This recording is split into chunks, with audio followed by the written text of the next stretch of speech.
24வது ஸ்லோகம். புருவ அசைவில் நிகழ்த்தும் செயல்கள்.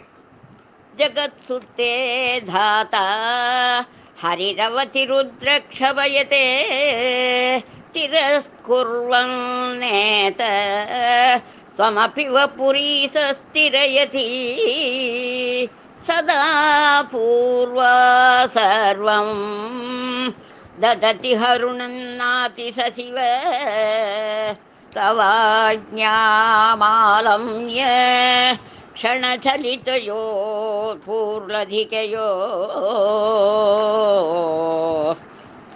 படைத்தல், காத்தல், அழித்தல், மறைத்தல், அனுகிரகித்தல் என இவ் 5 தொழில்களையும் முறையே பிரம்மா, விஷ்ணு, ருத்ரன், ஈசன், சதாசிவன் என்ற 5 மூர்த்திகளின் வாயிலாக அம்பிகையே செய்கிறாள்.